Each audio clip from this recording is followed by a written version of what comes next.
No sleep Reddit posted by user Grand Theft Motto. Something walks whistling past my house every night at 3:03. Every night, no matter the weather, something walks down our street whistling softly. You can only hear it if you're in the living room or the kitchen when they walk by, and it always starts at exactly 3:03. The sound starts faint, somewhere near the beginning of the lane near the Carson place. We're towards the middle of the street, so the whistling moves past us before fading away in the direction of the cul-de-sac. When I was younger, my sister and I would sneak into the kitchen some nights to listen. Mom and Dad didn't like that, and we'd catch hell if they found us out there, but they were never too hard on us since we always stuck to the one big rule. Don't try to look at whatever was whistling. My neighborhood is a funny place. I've lived here since I was 6 and I love it. The houses are small but well kept, good-sized yards, plenty of places to roam. There are a lot of other kids here my age. I turned 13 back in October. We grew up together and would always play foursquare in the cul-de-sac or roam around from back porch to back porch in the summer. This was a good place to grow up. I'm old enough to see it. And there's only the two strange things here: the night whistling and the good luck. The whistling never bothered me much. Like I said, I couldn't even hear it from my bedroom. But Mom and Dad don't like talking about it, so I've stopped asking questions. My dad is a strong guy, tall and calm. He has an accent since he moved to the US as a kid. His family, my grandparents, they're from the islands. That's what they call it. My dad, the only time he isn't so calm is if the whistler comes up. He talks a little quicker then, eyes move faster, and he tells us not to think about it so much and to always remember the one rule, the big rule: don't try to look outside when the whistler goes past. Not that we could look even if we wanted. See, there are shutters on the inside of every window, thick pieces of heavy canvas that pull down from the top and latch to the bottom of the window frame. Each latch even has a small lock, about the size of what you'd find on a diary. My dad locks those shutters every night before we all go to bed and keeps the key in his room. My mom, I don't know what she thinks about the whistling. I've seen her out in the living room before at 3:03 when the sound starts. I could see her if I cracked my door open just an inch to peek. She's not out there often. At least I haven't caught her much, but once or twice a month I think she sits out there on our big red couch just listening. The whistler has the same tune every night. It's cheerful. Da-da-da-da-da-dum. Da-da-da-da-da-dum. Remember how I said there are two odd things about where I live? Well, besides our night whistler, everyone in my neighborhood is really lucky. It's hard to explain, and Dad doesn't like us talking about this part much, either. But good things just seem to happen to people around here a lot. Usually, it's small things: winning a radio contest, or getting an unexpected promotion at work, or finding some arrowheads buried in the yard, you know, the authentic kind. The weather is pretty good and there's no crime, and everybody's gardens bloom extra bright in the fall. A million little blessings, I've heard my mom say about living here. But the main reason we stay here, why we moved here in the first place, is my sister Nola. She was born very sick, something with her lungs. We couldn't even bring her home when she was born, only visit her in the hospital. She was so small, I remember, small even compared to the other babies. A machine had to breathe for her. We moved into our house here to be closer to the hospital. As soon as we moved here, Nola started getting better. The doctors couldn't figure it out. They chalked it up to whatever they were doing, but we all could tell they were confused. But my parents knew, even I knew, Nola getting better was just another of the million little blessings we got for living in our neighborhood. So that's why we stayed even after we found out that, for every small miracle that happens here every day, now and then, some bad things happen. But they only happen if you look for the whistler. See, our neighborhood has a welcoming committee. They show up with macaroni casserole and a gift basket and a manila folder whenever someone new moves in. They're very friendly. 4 people showed up when we moved in 7 years ago. The committee made small talk, gave me a Snickers bar, and took turns holding Nola. It was her first week out of the hospital, so they were extra careful. Then the committee asked to speak to my parents in private, so I was sent to my room where I still managed to hear nearly every word. The welcoming committee told my parents about how nice the neighborhood was, really exceptionally, hard to explain kind of nice. And then they told my parents about the even harder to explain whistling that happened every morning at 3:03 and ended at the tick of 3:05. The group, our new neighbors, warned my parents that the whistling was quiet, would never harm or hurt us, as long as we didn't look for what was making the sound. This part they stressed, and I pushed my ear into the door straining to hear them. People who went looking for the whistler had their luck change, sometimes tragically.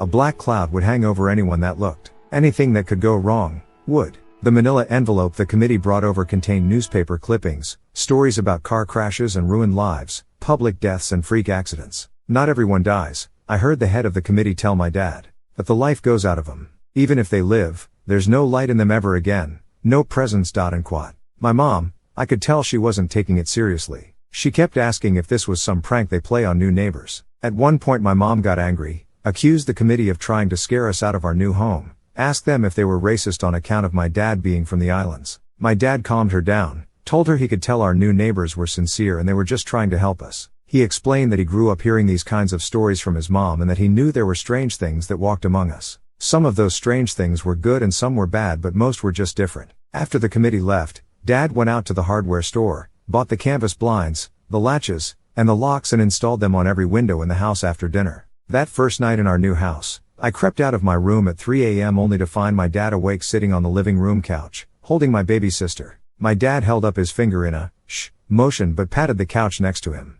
I sat and we waited. At exactly 3:03 we heard the whistling. Da-da-da-da-da-dum. Da-da-da-da-da-dum. It came and it went just like our neighbors said. The whistling returns each night and we never look and we enjoy our million little blessings every day. Nola breathes on her own and she's grown into a strong, clever girl. My dad even joined the welcoming committee. We don't get new neighbors often. Why would anyone want to leave? But when a new family moves in, my dad and the committee bring them macaroni casserole, a gift basket, and the manila folder. I can always tell by the look on my dad's face when he comes back if the family took the committee seriously or if we'd be getting new neighbors again very soon. Not long ago a family moved in directly next to us. The previous owner, Ms. Maddie, passed away at age 105. She'd lived a good, long life. Our new neighbors seemed like they'd fit in just fine. They believed the welcoming committee, took my dad's advice about the locking shutters since they had a young child of their own. Whatever newspaper clippings were in that manila envelope, whatever evidence, my dad never let us see. But I imagine it must have been awfully convincing since our neighbors got along with no issues for the first month. One night, when our new neighbors had to leave town, they sent their son, Holden, to stay with us. He was 12, a year under me in school. I didn't know him well before that night, but as soon as his parents dropped him off after dinner I could tell it was going to be a bad time. Do you know who is always out there whistling every night? Holden asked the moment the adults left the room. The three of us were sitting in the den, some Disney movie playing idly on the television. My sister and I exchanged a glance. We don't talk about that, I said. I think it's that weirdo that lives in the big yellow house on the corner, Holden said. Mr. Tolles? My sister asked. No way, he's really nice. Holden shrugged. Must be a psycho killer, then. Nola tensed. We don't talk about it, I repeated. Let's go in my room and play Nintendo. And quad. We spent the next few hours playing games, eating popcorn and then watching movies. A typical sleepover, but I could see Holden was getting antsy. After my parents had wished us a good night, locked the blinds, and gone to bed, Holden stood up from his beanbag and walked over to where Nola and I were sitting on my bed. Have you ever even tried looking?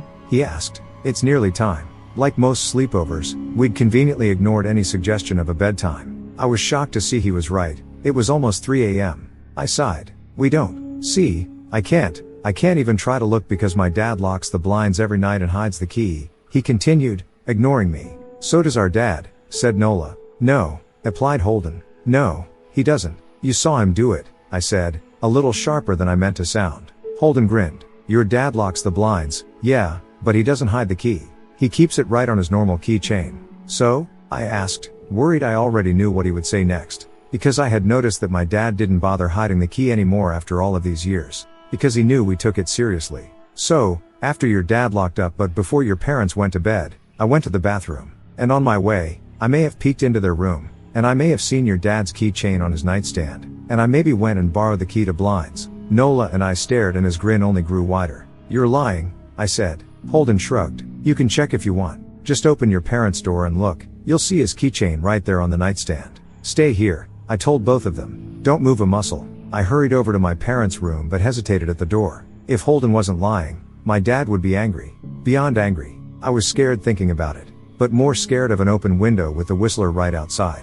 I opened the door, barely an inch, and looked in but it was too dark to see. Taking a deep breath, I walked into the room. 2 steps into the dark I froze. The whistling started, and I could hear it clearly, from my parents' room. I never realized but they must have heard the sound every night since we moved into the house. They never told us. I don't think I could have slept through it. I stood there, listening to the whistling come closer, unsure whether I should turn on a light or call out for my dad. Soft sounds from the living room brought me back to reality.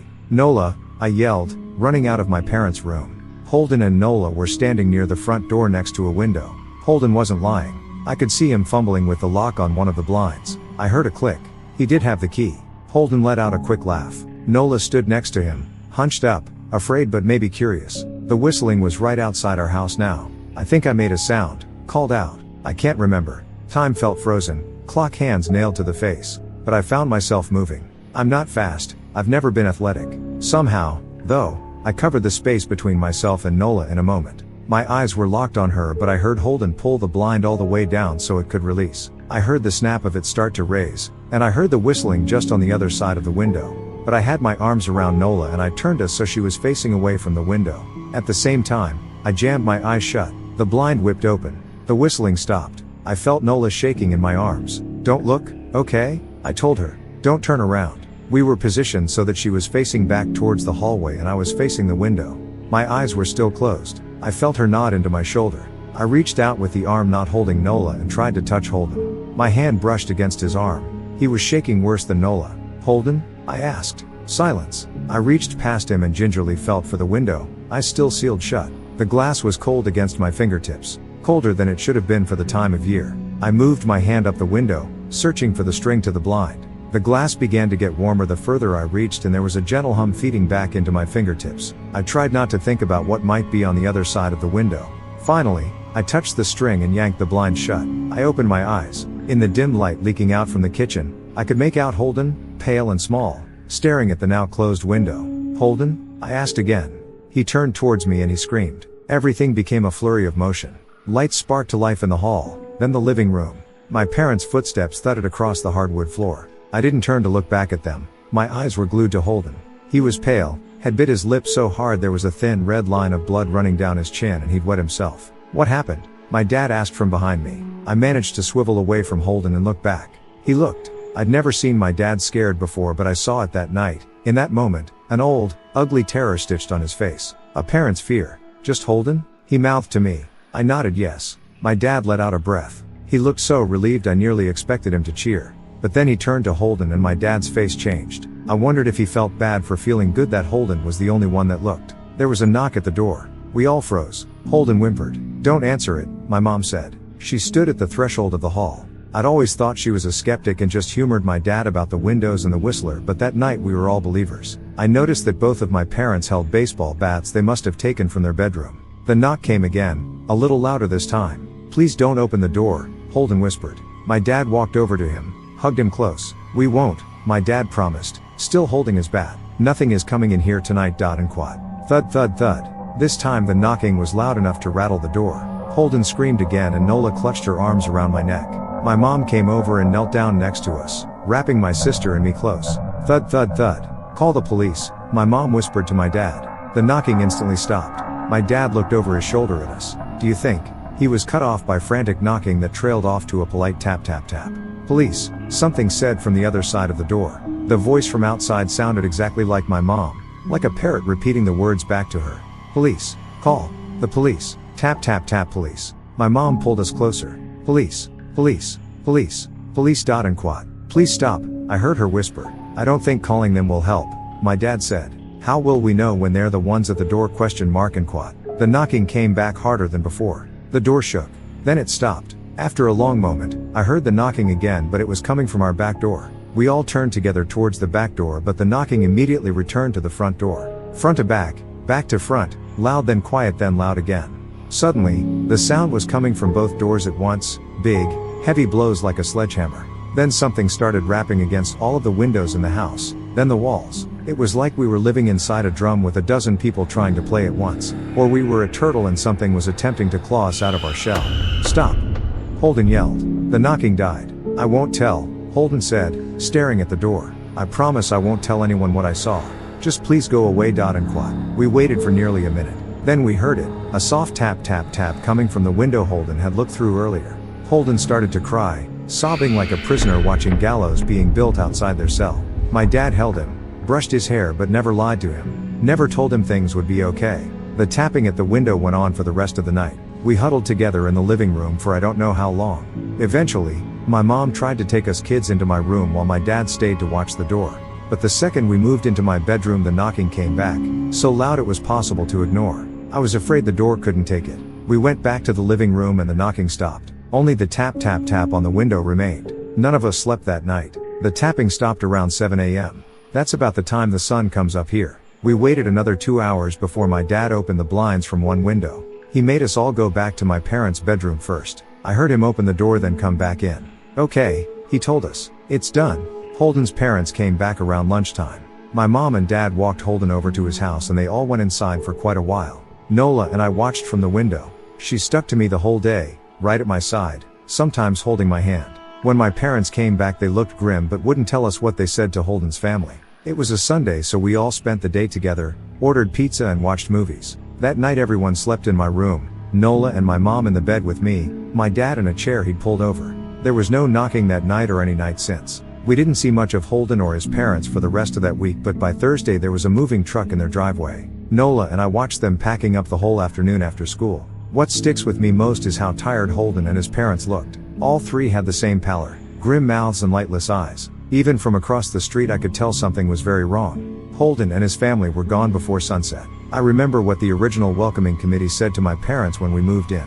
Not everyone who looks at the Whistler dies, but even those that live have the light go out of them and the rest of their lives are full of misfortune. A million little tragedies. I think Holden's parents must have looked, either to comfort him if they didn't believe or share the burden if they did. I watched Nola some days, happy and young and alive, and I wonder if I'd been slower, if she'd looked out the window that night, would I have looked too? To comfort her? To share that burden? I'm glad I don't have to find out. We still live in that house, in that neighborhood. We still hear our Whistler walking past every night. The blessings, the luck, the good things here are too good to leave. But we're careful.